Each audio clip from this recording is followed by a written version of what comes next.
নমস্কার। পশ্চিমবঙ্গের এই হিংসাত্মক রাজনীতির শেষ কোথায়?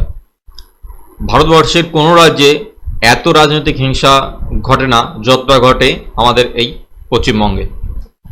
আমি বেশ কয়েকটি পয়েন্ট তুলে ধরার চেষ্টা করব কেন এত হিংসাত্মক রাজনীতির ঘটনা ঘটে থাকে পশ্চিমবঙ্গে, তার মূল কারণগুলি কি কি। আমার যেটা মনে হয়েছে সেটা আমি আপনাদের সামনে রাখছি এবং এর থেকে বেরোনোর কি উপায় আছে সেটাও আপনাদের সামনে রাখছি। ভিডিওটি শেষ পর্যন্ত দেখবেন।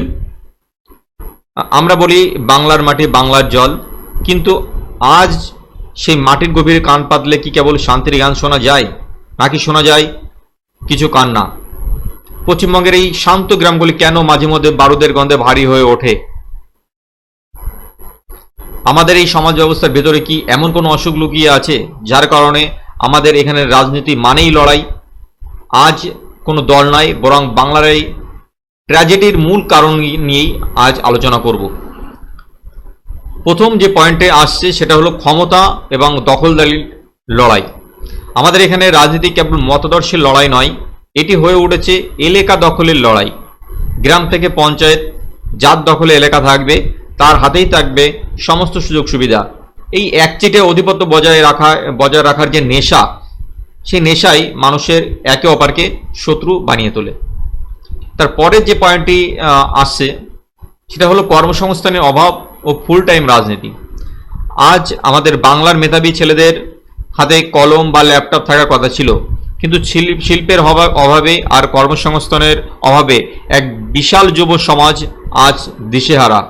যখন কোনো ভবিষ্যৎ নেই তখন রাজনৈতিক আশ্রয় হয়ে ওঠে তাদের একমাত্র পেশা। কিছু টাকার জন্য, নেতার ছত্রছায়ায় একটু বাড়তি দাপট পাওয়ার জন্য তারা নিজের জীবনকে পর্যন্ত বিপন্ন করে রাজনীতির মাঠে নামে। যখন পেটে থাকে তখন ন্যায়ের চেয়ে ক্ষমতার লোভ অনেক বড় হয়ে যায়। তারপর আসছে এখানে যে প্রাতিষ্ঠানিক নির্ভরশীলতা। এটা আমাদের এখানে সাধারণ মানুষের প্রতিদিনের জীবনের অনেক কিছুই কোনো না কোনোভাবে স্থানীয় নেতার মর্জির উপরে নির্ভর করে। সরকারি সুযোগ সুবিধা থেকে শুরু করে পাড়ার কোনো বিবাদ মেটানো, সব কিছুতেই রাজনীতির ছোঁয়া। এই আত্মনির্ভরশীলতায় মানুষকে বাধ্য করে উগ্র হতে। তারপরে যে পয়েন্টে আসছে সেটা হলো বিচারহীনতার সংস্কৃতি। এটা কি?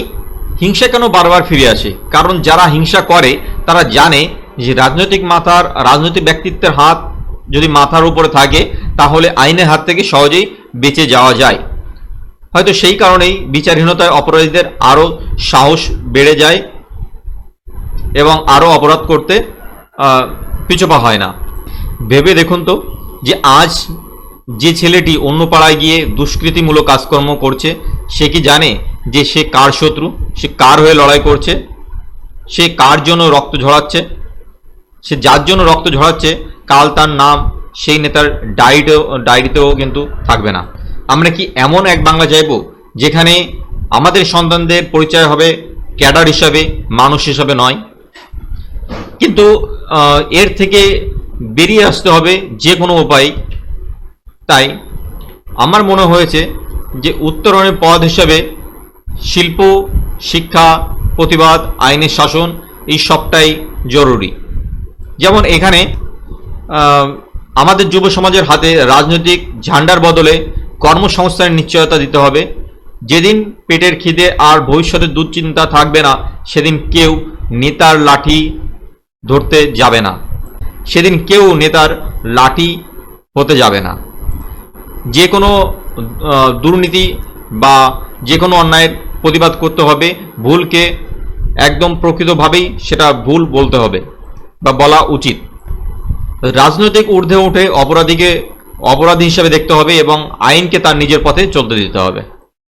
মনে রাখতে হবে, রাজনীতি মানুষের জন্য, মানুষ রাজনীতির জন্য নয়। আমরা চাই এমন এক পশ্চিমবঙ্গ যেখানে মিছিল হবে শিল্পের দাবিতে, যেখানে গান হবে মেধার জয়গানে। আসুন আমরা কোনো নির্দিষ্ট দলের দাবায় খুঁটি না হয়ে নিজেদের মেরুদণ্ড শক্ত করি। নিজের ভাইয়ের রক্ত ঝরানোর আগে অন্তত একবার তার অসহায় মা বাবার কথা ভাবুন। সুস্থ থাকবেন, ভালো থাকবেন। ধন্যবাদ। সাবস্ক্রাইব করে নেবেন অবশ্যই চ্যানেলটাকে।